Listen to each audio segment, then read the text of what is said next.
Hello दोस्तों, आपका हमारे यूट्यूब चैनल पर हार्दिक स्वागत एवं अभिनंदन है।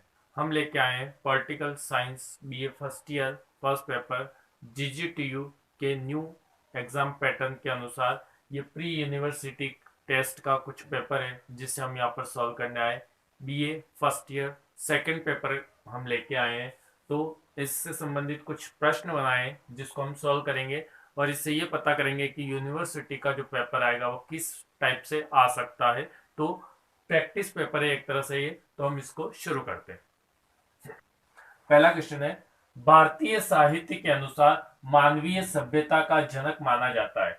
भारतीय साहित्य के अनुसार मानवीय सभ्यता का जनक माना जाता है। ए कौटिल्य, बी विश्वामित्र, सी मनु और डी शुक्राचार्य। यानी भारतीय साहित्य के अनुसार मानव की जो सभ्यता थी उसका सर्वप्रथम जनक कौन माना जाता है? ए कौटिल्य, बी विश्वामित्र, सी मनु और डी शुक्राचार्य। लगभग सबको पता होगा कि भारतीय साहित्य के अनुसार मानवीय सभ्यता का जनक किसे माना जाता है। तो भारतीय साहित्य के अनुसार मानवीय सभ्यता का जनक मनु को माना जाता है। हमारा ऑप्शन होगा सी, भारतीय साहित्य के अनुसार मानवीय सभ्यता का जनक मनु को माना जाता है।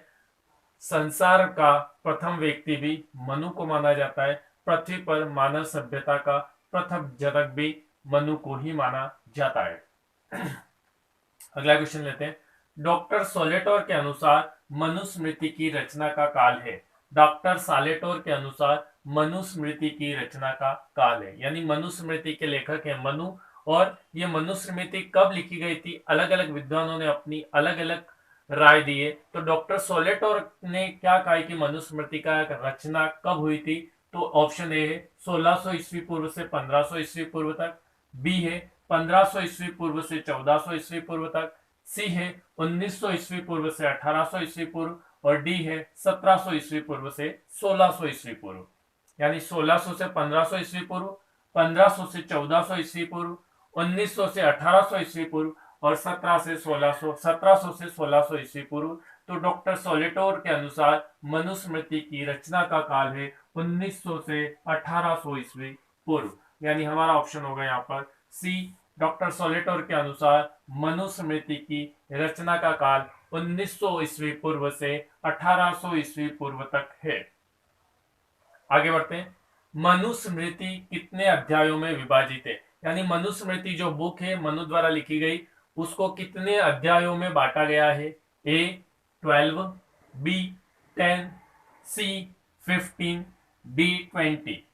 ए 12, बी 10, सी 15 और डी 20। तो मनुस्मृति के में अध्यायों की संख्या की अगर बात करें तो मनुस्मृति जो मनु ने लिखी है उसमें अध्यायों की संख्या है 12। हमारा ऑप्शन ए है, यानी मनुस्मृति में 12 अध्यायों में बांटा गया है। मनुस्मृति बुक को 12 अध्यायों में बांटा गया है, 12 चैप्टर्स में इसे बांटा गया है। अगला क्वेश्चन, मनु के अनुसार पूर्व का अर्थ है। मनु के अनुसार पूर्व का अर्थ है, यानी पूर्व का क्या मतलब है मनु के अनुसार? ए तहसील, बी जिला, सी शहर, डी राजधानी। पूर्व का क्या अर्थ है? तहसील है, जिला है, शहर है या राजधानी है? तो मनु के अनुसार पूर्व का अर्थ है राजधानी। हमारा ऑप्शन यहां पर होगा डी, कि मनु के अनुसार पूर्व का अर्थ राजधानी है। मनु ने संधि के प्रकार बताए। मनु ने मनुस्मृति में अगर बात करें तो मनुस्मृति में मनु ने संधि के कितने प्रकार बताए या मनु ने संधि के कितने प्रकार बताए? 5, 3, 6, 2। 5, 3, 6 या 2। तो मनु ने संधि के प्रकार 2 बताए हैं। ऑप्शन होगा हमारा बी कि मनु ने संधि के 2 प्रकार बताए, समकर्मा संधि और असमकर्मा संधि। समकर्मा संधि यानी दोनों समान पदों पर रहने वाले व्यक्तियों द्वारा की गई संधि समकर्मा संधि। असमकर्मा संधि यानी एक ऊंचे और एक दोनों असमान अगर पद है, यानी समान पद नहीं है, असमान पदों पर रहने वाले व्यक्ति द्वारा की गई संधि क्या होगी? असमकर्मा संधि होगी। तो मनु ने संधि के 2 प्रकार बताए हैं। नेक्स्ट क्वेश्चन, जिस दुर्ग के चारों ओर पानी हो उसे कहा जाता है। जिस दुर्ग के चारों ओर पानी हो उसे कहा जाता है। कौटिल्य के अनुसार जिस दुर्ग के चारों ओर पानी हो उसे कहा जाता है। ए पार्वत दुर्ग, बी धानवन दुर्ग, सी औदक दुर्ग, डी इनमें से कोई नहीं। ए पार्वत दुर्ग, बी धानवन दुर्ग, सी औदक दुर्ग, डी इनमें से कोई नहीं। तो हमारा ऑप्शन होगा सी औदक दुर्ग। पानी जिसके चारों ओर पानी हो उस दुर्ग को औदक दुर्ग कहा जाता है कौटिल्य के अनुसार। कौटिल्य के अनुसार जिस दुर्ग के चारों ओर पानी हो उसे औदक दुर्ग कहा जाता है। इसका स्क्रीनशॉट लेना चाहे तो ले सकते हैं। फिर हम आगे बढ़ते हैं। 50 वर्ष तक की आयु का काल किस आश्रम के अंतर्गत आता है? यानी मानव की उम्र अधिकतम 100 वर्ष मानकर इनको 4 कालों में विभक्त किया गया है। तो कौन से काल में 26 से 50 वर्ष तक की आयु का व्यक्ति आता है? ए ब्रह्मचर्य आश्रम, बी वानप्रस्थ आश्रम, सी गृहस्थ आश्रम और डी संन्यास आश्रम। इन चारों आश्रमों में से 26 से 50 वर्ष तक की आयु वाला व्यक्ति किस आश्रम के अंतर्गत आता है? तो 26 से 50 वर्ष तक की आयु वाला व्यक्ति गृहस्थ आश्रम के अंतर्गत आता है। हमारा आंसर होगा सी ब्रह्मचर्य आश्रम में 1 से 25 तक आता है। सेकंड है गृहस्थ आश्रम 26 से 50 तक, वानप्रस्थ आश्रम 51 से 75 तक और संन्यास आश्रम 76 से 100 तक जो व्यक्ति की आयु है वो संन्यास आश्रम के अंतर्गत आती है। 1 से 25 ब्रह्मचर्य, 26 से 50 गृहस्थ, 51 से 75 वानप्रस्थ और 76 से 100 संन्यास आश्रम के अंतर्गत आती है। आगे की बात करें, कौटिल्य के अनुसार षड्गुण नीति के गुण नहीं है। यानी ये जो गुण दिए गए हैं उनमें से कौटिल्य ने कौन सा गुण षड्गुण नीति में नहीं दिया गया है? नहीं, ये बात ध्यान रखना है कि कौटिल्य के अनुसार षड्गुण नीति का गुण नहीं है। नहीं है पूछा है। तो संधि, यान, संश्रय और जनपद। ए है संधि, बी है यान, सी है संश्रय और डी है जनपद। यानी कौटिल्य ने अपनी षड्गुण नीति में 6 गुण बताए हैं, उनमें से कौन सा गुण इनमें से नहीं आता है? ए संधि, बी यान, सी संश्रय और डी जनपद। तो हमारा आंसर होगा बी जनपद षड्गुण नीति के अंतर्गत नहीं आता है। कौटिल्य के अनुसार षड्गुण नीति में जनपद गुण नहीं आता है। संधि आता है, यान आता है, विग्रह आता है, तीसरा विग्रह आता है, आसन आता है और आता है द्वेदी भाव। षड्गुण नीति में ये 6 गुण आते हैं। जनपद गुण नहीं आता है, संधि आता है, यान आता है, संश्रय आता है, विग्रह आता है, आसन आता है और द्वेदी भाव आता है। ये 6 गुण षड्गुण नीति के अंतर्गत आते हैं, जनपद इसमें शामिल नहीं है। आगे की बात करें, कौटिल्य के अनुसार दूतों के प्रकार हैं। कौटिल्य के अनुसार दूतों के प्रकार हैं। ए 4, बी 6, सी 5 और डी 3। कौटिल्य के अनुसार दूत कितने प्रकार के होते हैं? तो कौटिल्य के अनुसार दूत 3 प्रकार के होते हैं। ऑप्शन होगा डी। कौटिल्य ने दूतों के 3 प्रकार बताए हैं। अगला क्वेश्चन, कौटिल्य के अनुसार स्थिर गुप्तचरों की श्रेणी में नहीं आता है। कौटिल्य ने जो स्थिर गुप्तचर की श्रेणी में प्रकार बताए हैं उनमें से कौन सा नहीं आता है? ए कापटिक, बी उदास्थित, सी तीक्ष्ण और डी वेदेहक। कौटिल्य के अनुसार स्थिर गुप्तचर की श्रेणी में नहीं आता है। कापटिक नहीं आता है, उदास्थित नहीं आता है, तीक्ष्ण नहीं आता है या वेदेहक नहीं आता है। तो कापटिक स्थिर गुप्तचर की श्रेणी में आता है, उदास्थित स्थिर गुप्तचर की श्रेणी में आता है, तीक्ष्ण स्थिर गुप्तचर की श्रेणी में नहीं आता है। हमारा आंसर होगा सी। तीक्ष्ण जो है वो भ्रमणशील गुप्तचर की श्रेणी में आता है, स्थिर गुप्तचर की श्रेणी में नहीं आता है। और डी वेदेहक भी स्थिर गुप्तचर की श्रेणी में आता है। तीक्ष्ण जो है वो भ्रमणशील गुप्तचर की श्रेणी के अंतर्गत आता है। तो काप्टिक आता है, उदास्थित आता है, वेदेहक आता है और आता है तापस और गृहपतिक भी आता है इनके साथ। तापस भी आता है इनके अलावा, तापस और गृहपतिक भी आता है। तीक्ष्ण जो है वो भ्रमणशील गुप्तचर की श्रेणी में आता है। कार्तिक आता है, उदासीत आता है, वेदेहक आता है, तापस आता है और गृहपतिक स्थिर गुप्तचर की श्रेणी में आता है, जबकि तीक्ष्ण जो है वो भ्रमणशील गुप्तचर की श्रेणी के अंतर्गत आता है। अगला क्वेश्चन, शुक्र के अनुसार राजाओं की श्रेणियां हैं। शुक्र के अनुसार राजाओं की श्रेणियां हैं A4, B5, C3 और D6। A4, B5, C3 और D6। तो शुक्र के अनुसार राजाओं की श्रेणियां हैं, तो राजाओं ने की 3 श्रेणियां शुक्र ने बताई है। हमारा ऑप्शन होगा सी, शुक्र के अनुसार राजाओं की 3 श्रेणियां हैं। शुक्र के अनुसार राजाओं की 3 श्रेणियां हैं। पहली है सात्विक, दूसरी है तामस। पहली है सात्विक, दूसरी है तामस और तीसरी है राजस। ये 3 श्रेणियां बताई हैं राजाओं की, सात्विक, तामस और राजस। शुक्र के अनुसार राजाओं की 3 श्रेणियां हैं, सात्विक, तामस और राजस।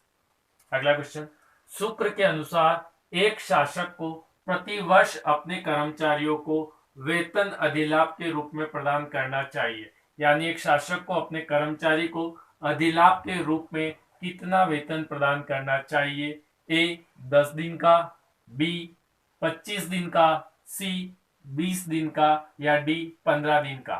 ए 10 डेज, बी 25 डेज, सी 20 डेज या डी 15 डेज। तो आंसर होगा बी 15 डेज का वेतन कर्मचारियों को अधिलाभ के रूप में प्रतिवर्ष अपने कर्मचारियों का वेतन अधिलाभ के रूप में प्रदान करना चाहिए। 15 दिन का वेतन अपने कर्मचारियों का अधिलाभ के रूप में प्रदान करना चाहिए शुक्र के अनुसार। अगर आप इसका स्क्रीनशॉट लेना चाहे तो ले सकते हैं। फिर हम आगे बढ़ते हैं। अगला क्वेश्चन आते हैं, शुक्र के अनुसार कर्मचारी जब अस्वस्थ हो जाए तो उसे अवकाश देना चाहिए। शुक्र के अनुसार कर्मचारी जब अस्वस्थ हो जाए तो उसे अवकाश देना चाहिए। तो शुक्र ने कर्मचारी जब बीमार हो जाए तो उसको किस प्रकार का अवकाश देने की बात कही है। अ अर्धवेतन, बी सवेतन, डी केवल ए यानी अर्धवेतन या डी ए व बी दोनों यानी अर्धवेतन और सवेतन दोनों। तो शुक्र के अनुसार कर्मचारी जब बीमार हो जाता है तो उसे किस प्रकार का अवकाश देना चाहिए। ए अर्धवेतन, बी सवेतन, सी केवल ए या डी ए व बी दोनों। तो शुक्र के अनुसार जब कर्मचारी बीमार हो जाए तो उसे अस्वस्थ होने पर अर्धवेतन और सवेतन दोनों प्रकार का वेतन मिलना चाहिए। यानी ऑप्शन होगा डी हमारा अर्धवेतन का भी प्रावधान किया है। तो हमारा ऑप्शन है डी ए व बी दोनों, यानी अर्धवेतन का भी प्रावधान है और सवेतन का भी प्रावधान है। यानी किन्हीं कर्मचारी जो अर्धवेतन की शर्तें पूरी करते हो उन्हें अर्धवेतन मिलना चाहिए और जो सवेतन की शर्तें पूरी करते हो उन्हें सवेतन मिलना चाहिए। यानी जिस प्रकार का कर्मचारी जिस प्रकार की शर्त पूरी करता हो उस प्रकार का वेतन मिलना चाहिए। तो शुक्र के अनुसार कर्मचारी जब अस्वस्थ हो जाए तो शर्तों के अनुसार अर्धवेतन और सवेतन जो भी शर्त पूरी करता हो उसे अर्धवेतन मिलना चाहिए और सवेतन भी मिलना चाहिए। यानी दोनों प्रकार के वेतन की बात इसने कही है। अगला क्वेश्चन, राजा राम मोहन राय का जन्म कब हुआ था। राजा राम मोहन राय का जन्म कब हुआ था। 22 मई 1772 को, 22 जून 1772 को, 22 मई 1773 को और 22 जून 1773 को। राजा राम मोहन राय का जन्म 22 मई 1772 को हुआ था। हमारा ऑप्शन होगा ए 22 मई 72 को राजा राम मोहन राय का जन्म हुआ था। राय ने यानी राजा राम मोहन राय ने आत्मीय सभा की स्थापना कब की थी। राय ने आत्मीय सभा की स्थापना कब की थी। 1828 में, 1830 में, 1812 में या 1815 में। तो राजा राम मोहन राय ने आत्मीय सभा की स्थापना 1815 में की थी? हमारा ऑप्शन होगा डी, 1815 में राजा राम मोहन राय ने आत्मीय सभा की स्थापना की थी। अगला क्वेश्चन, राजा राम मोहन राय ने कलकत्ता में एक अंग्रेजी स्कूल की स्थापना कब की थी? यानी राजा राम मोहन राय से मतलब है राय का, तो राजा राम मोहन राय ने कलकत्ता में एक अंग्रेजी स्कूल की स्थापना कब की थी? कलकत्ता में एक अंग्रेजी स्कूल की स्थापना कब की थी? 1818-19 में की थी, 1815 या 16 में की थी, 1816-17 में की थी, या 1819-20 में की थी? राय ने कलकत्ता में अंग्रेजी स्कूल की स्थापना कब की थी? 1818-19, 1815-16, 1816-17 या 1819-20? तो राय ने अंग्रेजी स्कूल की स्थापना 1816-17 में की थी। हमारा ऑप्शन होगा सी, कि राय ने कलकत्ता में एक अंग्रेजी स्कूल की स्थापना 1816-17 में की थी। अगला क्वेश्चन, विवेकानंद के बचपन का नाम था? विवेकानंद के बचपन का नाम था, यानी स्वामी विवेकानंद के बचपन का नाम क्या था? ए जितेंद्र, बी रामकृष्ण, सी विवेकानंद, डी नरेंद्र। विवेकानंद के बचपन का क्या नाम था? जितेंद्र था, रामकृष्ण था, विवेकानंद था या नरेंद्र था? तो विवेकानंद के बचपन का नाम सबको पता होगा, नरेंद्र था। विवेकानंद के बचपन का नाम नरेंद्र था। आगे, निम्न में से विवेकानंद की रचना नहीं है, यानी कौन सी पुस्तक विवेकानंद ने नहीं लिखी है?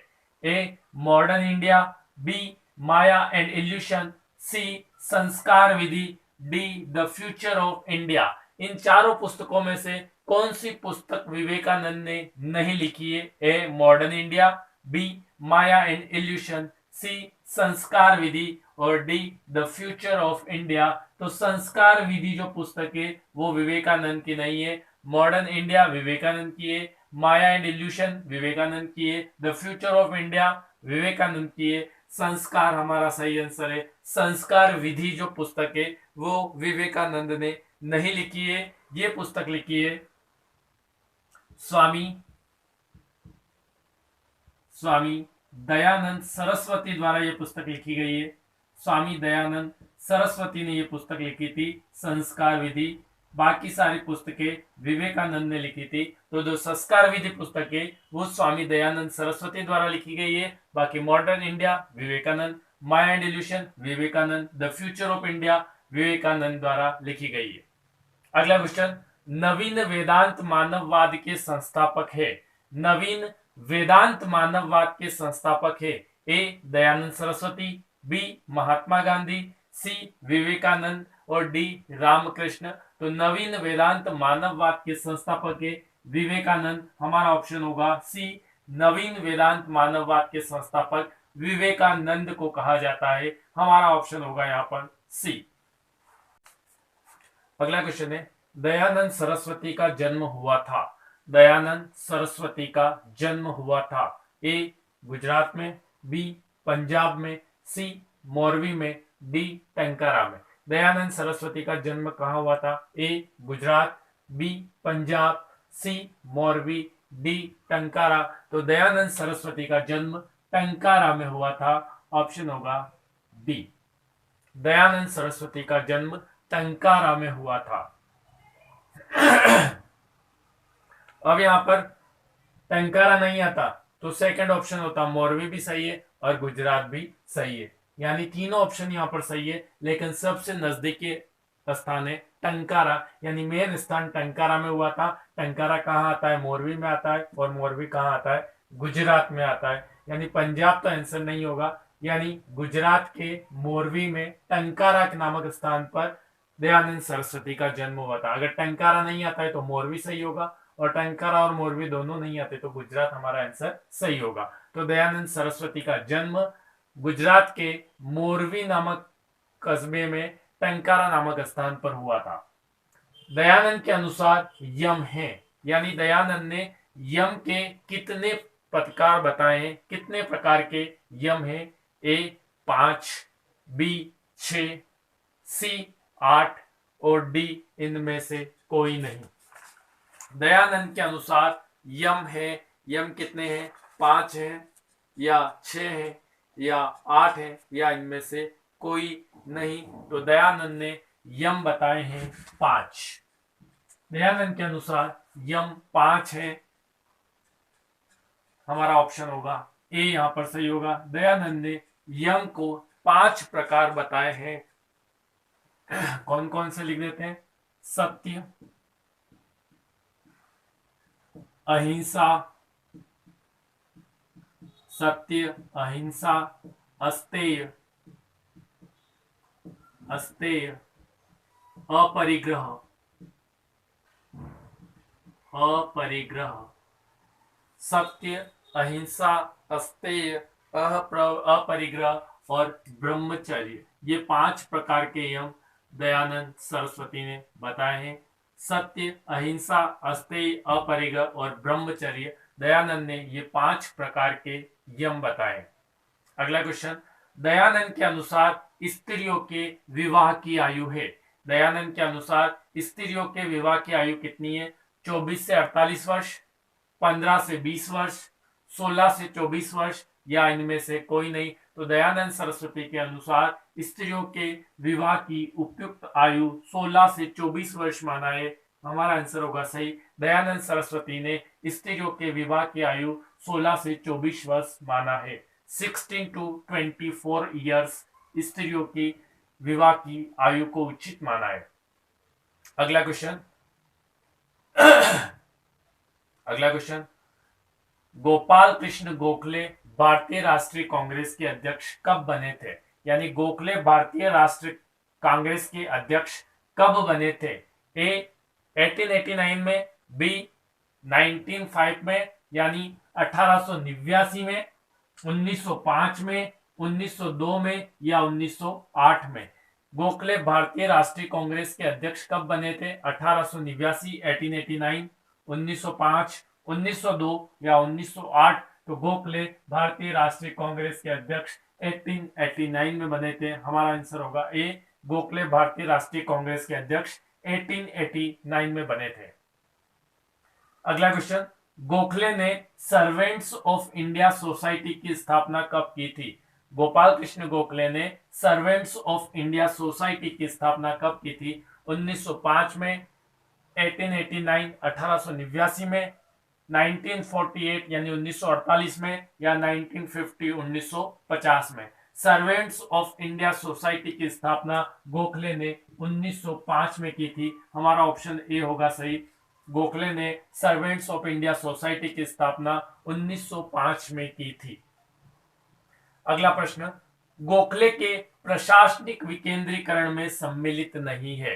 यानी गोखले ने जो प्रशासनिक विकेंद्रीकरण बताया उसमें से कौन सा सम्मिलित नहीं है? ए ग्राम पंचायत, बी नगर पालिका, सी जिला परिषद, डी पंचायत समिति। तो गोखले के प्रशासनिक विकेंद्रीकरण में पंचायत समिति नहीं है, ग्राम पंचायत है, नगर पालिका और जिला परिषद है, पंचायत समिति इसमें शामिल नहीं है।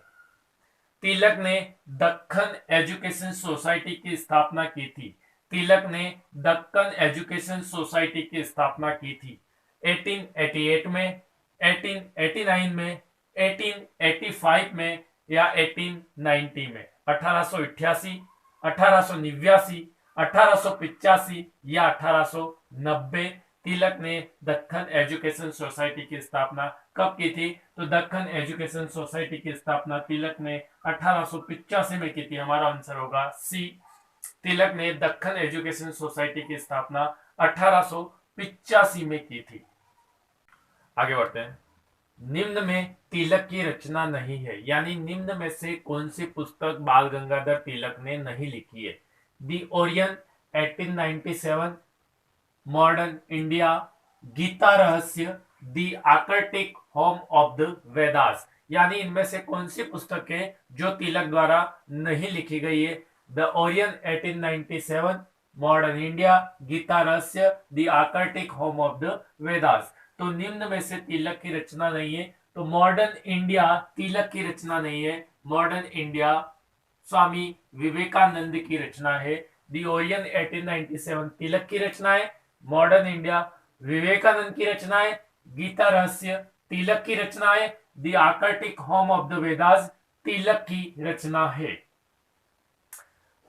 अगला प्रश्न, केसरी समाचार पत्र की भाषा थी।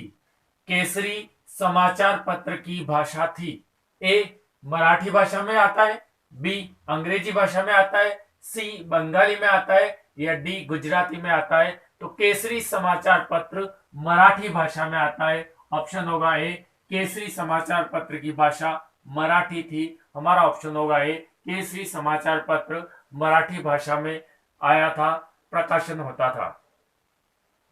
अगला प्रश्न, अहमद खां ने भारतीय विद्रोह के कारण पुस्तक की रचना किस भाषा में की थी। अहमद खां थे जो सर सैयद अहमद खां थे, उन्होंने भारतीय विद्रोह के कारण नामक पुस्तक की रचना किस भाषा में की थी। ए अंग्रेजी भाषा, बी बंगाली भाषा, सी उर्दू भाषा, डी हिंदी भाषा। तो भारतीय विद्रोह के कारण पुस्तक की रचना अहमद खां ने उर्दू भाषा में की थी। हमारा आंसर होगा सी, इस पुस्तक की भाषा थी उर्दू। भारतीय विद्रोह के कारण पुस्तक की भाषा थी उर्दू।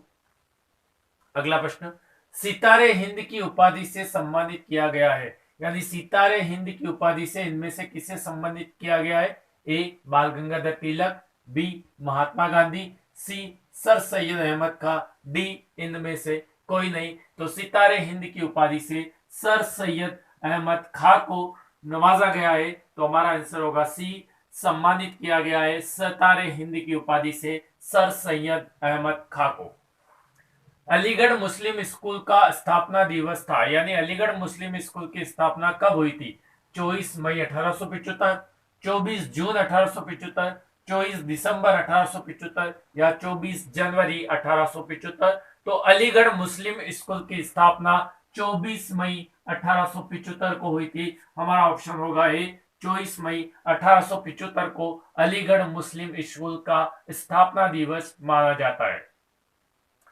महात्मा गांधी द्वारा प्रकाशित समाचार पत्र है, यानी नीचे दिए गए दो समाचार पत्र हैं, उनमें से कौन सा महात्मा गांधी द्वारा प्रकाशित है। ए नवजीवन, बी इंडियन ओपिनियन, सी केवल ए,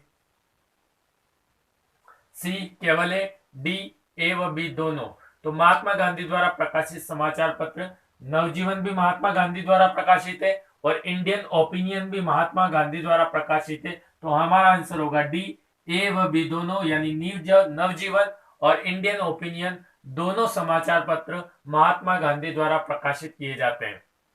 अगला क्वेश्चन, आवश्यकता से अधिक वस्तुओं का संग्रह न करना कहलाता है, यानी जितनी आवश्यकता है उतनी वस्तुओं का संग्रह करना चाहिए, उससे अधिक वस्तुओं का संग्रह नहीं करना चाहिए। यह क्या कहलाता है। अस्तेय, अपरिग्रह, सत्य, ए व बी दोनों, यानी अस्तेय या अपरिग्रह दोनों।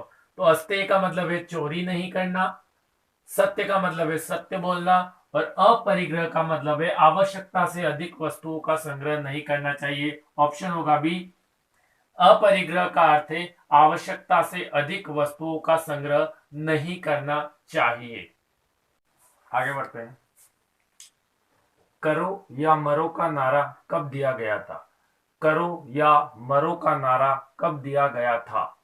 ए 8 अगस्त 1942 को, बी 15 अगस्त 1947 को, सी 10 अप्रैल 1919 को, डी 6 अप्रैल 1930 को। करो या मरो का नारा कब दिया गया था। 8 अगस्त 1942, 15 अगस्त 1947, 10 अप्रैल 1919 और 6 अप्रैल 1930। तो करो या मरो का नारा गांधी जी ने दिया था और यह 8 अगस्त 1942 को दिया गया था। करो या मरो का नारा 8 अगस्त 1942 को दिया गया था। यह हमारा आंसर है A option.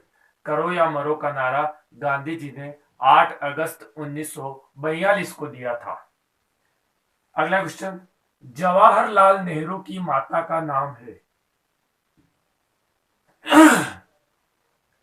A Rooprani, B Anusuiya, सी स्वरूप रानी, डी इनमें से कोई नहीं। जवाहरलाल नेहरू की माता का नाम है रूपरानी, अनुसुईया, स्वरूप रानी या इनमें से कोई नहीं।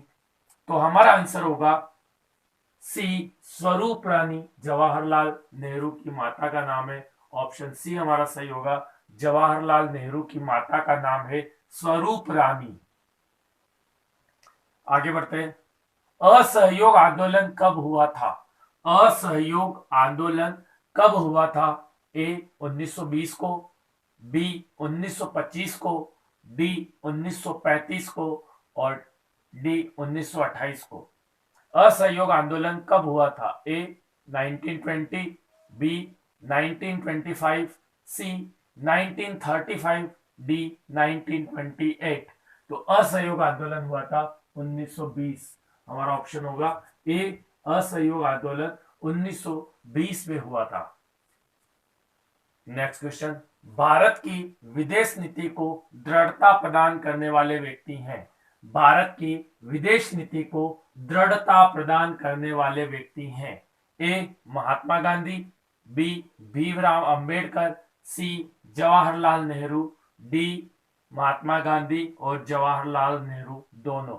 तो भारत की विदेश नीति को अगर दृढ़ता प्रदान करने वाले व्यक्ति की बात की जाए तो वो है जवाहरलाल नेहरू, जिन्होंने गुट निरपेक्षता सिद्धांत का भी प्रतिपादन किया था। तो भारत की विदेश नीति में गुट निरपेक्षता सिद्धांत को लाने वाले भी जवाहरलाल नेहरू थे। ऑप्शन होगा सी, जवाहरलाल नेहरू भारत की विदेश नीति को दृढ़ता प्रदान करने वाले व्यक्ति हैं। Next question, national dividend of India and Historica and analytic study शीर्षक से पीएचडी की उपाधि प्राप्त की थी। इसमें से किस व्यक्ति ने national dividend of India and Historica and analytic study नामक शीर्षक से पीएचडी की उपाधि प्राप्त की थी? ए जवाहरलाल नेहरू ने की थी, बी महात्मा गांधी ने की थी, सी भीमराव अंबेडकर ने की थी, डी बाल गंगाधर तिलक ने की थी। तो national dividend of India and Historica and analytic study नामक शीर्षक पर पीएचडी करने वाले थे बी आर अंबेडकर, यानी भीमराव अंबेडकर ने national dividend of India and Historica and analytic study नामक शीर्षक से पीएचडी की उपाधि प्राप्त की थी। The problem of the rupee, the problem of the rupee नामक शीर्षक पर शोध प्रबंध प्रस्तुत किया था। निम्न में से किस व्यक्ति ने the problem of the rupee नामक शीर्षक पर शोध प्रबंध प्रस्तुत किया था? ए अंबेडकर, बी महात्मा गांधी, सी बाल गंगाधर तिलक, डी इनमें से कोई नहीं। The problem of the rupee नामक शीर्षक पर शोध प्रबंध करने वाले थे भीमराव अंबेडकर। ऑप्शन होगा ए, द प्रॉब्लम ऑफ रूपी नामक शीर्षक पर शोध प्रबंध प्रस्तुत किया था भीमराव अंबेडकर ने। नेक्स्ट, हिंदू कोड बिल का प्रारूप तैयार किया था। हिंदू कोड बिल का प्रारूप निम्न में से किस व्यक्ति ने तैयार किया था? ए महात्मा गांधी, बी विवेकानंद, सी शिवाजी और डी है भीमराव अंबेडकर। तो हिंदू कोड बिल का प्रारूप भी तैयार करने वाले थे भीमराव अंबेडकर। ऑप्शन हमारा होगा डी, भीमराव अंबेडकर ने हिंदू कोड बिल का प्रारूप तैयार किया था। दोस्तों वीडियो कैसा लगा कमेंट में जरूर लिखिएगा। वीडियो पसंद आया हो तो लाइक कीजिएगा, शेयर कीजिएगा, चैनल पर नए हो तो चैनल को सब्सक्राइब कीजिएगा ताकि नए वीडियो का नोटिफिकेशन आपके पास जल्द से जल्द पहुंच सके। अगला क्वेश्चन है, मानवेंद्र नाथ राय का मूल नाम था। मानवेंद्र नाथ राय का मूल नाम था, यानी क्या मानवेंद्र नाथ राय का उससे पहले क्या नाम था या बचपन का क्या नाम था कह सकते हैं, या मूल नाम क्या था? ए नरेंद्र नाथ भट्टाचार्य, बी नरेंद्र नाथ, सी मूलशंकर और डी इनमें से कोई नहीं। तो मानवेंद्र नाथ राय का मूल नाम क्या था? ए नरेंद्र नाथ भट्टाचार्य, बी नरेंद्र नाथ, सी मूलशंकर या डी इनमें से कोई नहीं। तो मानवेंद्र नाथ राय का अगर मूल नाम देखें तो नरेंद्र नाथ भट्टाचार्य था। ऑप्शन ए यहाँ पर सही होगा। मानवेंद्र नाथ राय का मूल नाम नरेंद्र नाथ भट्टाचार्य था। अगला क्वेश्चन, मानवेंद्र नाथ राय ने किस समाचार पत्र का प्रकाशन किया? मानवेंद्र नाथ राय ने किस समाचार पत्र का प्रकाशन किया था? ए केसरी, बी युगांतर, सी नव भारत, डी इंडिपेंडेंट इंडिया। तो राय ने इंडिपेंडेंट इंडिया नामक समाचार पत्र का प्रकाशन किया था। ऑप्शन होगा यहाँ पर डी, इंडिपेंडेंट इंडिया समाचार पत्र का प्रकाशन मानवेंद्र नाथ राय द्वारा किया गया था। अगला क्वेश्चन, मानवेंद्र नाथ राय ने रेडिकल डेमोक्रेटिक पार्टी की स्थापना कब की थी? Radical democratic party, radical democratic party की स्थापना कब की थी?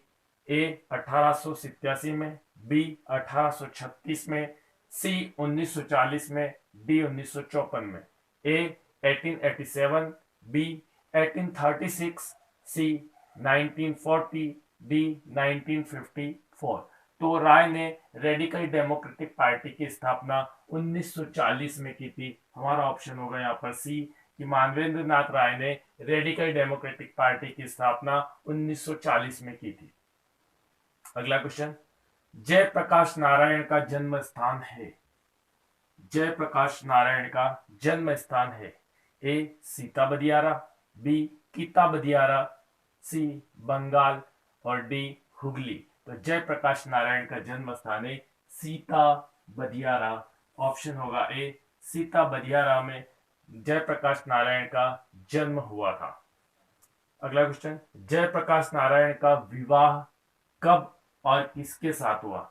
कब हुआ था और किसके साथ हुआ था? तो ए है 1920 में पार्वती के साथ, बी 1922 में प्रभा के साथ, सी 1930 में जया के साथ, डी इनमें से कोई नहीं। तो जयप्रकाश नारायण का विवाह 1922 में हुआ था और प्रभा नाम की कन्या के साथ हुआ था।